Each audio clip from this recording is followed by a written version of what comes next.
Gold, silver and copper were amongst the first metals to be discovered. They can sometimes be found as pure metals in the Earth's crust. These sparkles are tiny pieces of pure gold. And the diagonal ridge in this rock is a vein of copper.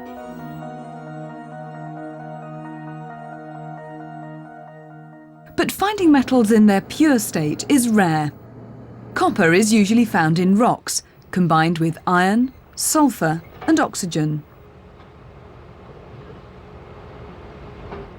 This is copper oxide. To extract pure copper metal, oxygen has to be removed, a process known as reduction.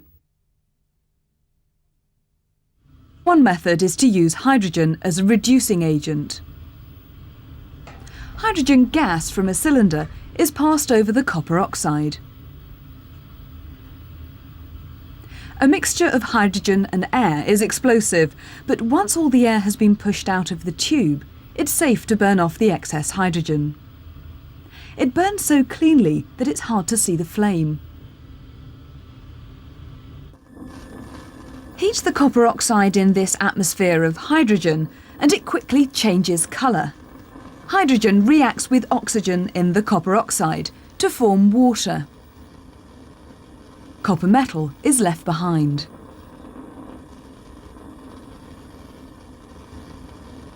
While the copper oxide is reduced, the hydrogen is oxidised.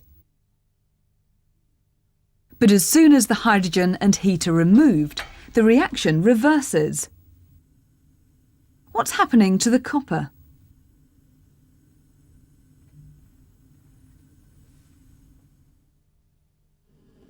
Carbon is a much safer reducing agent.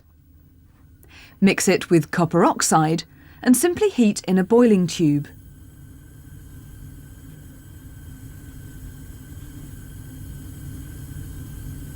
Carbon reacts with oxygen in the copper oxide and solid copper forms.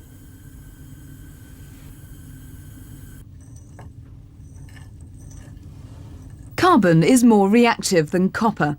It's able to remove the oxygen and form carbon dioxide.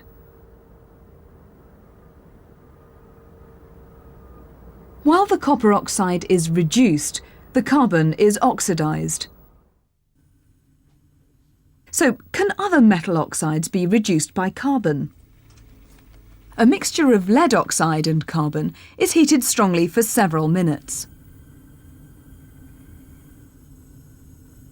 Beads of pure molten lead form in the tube.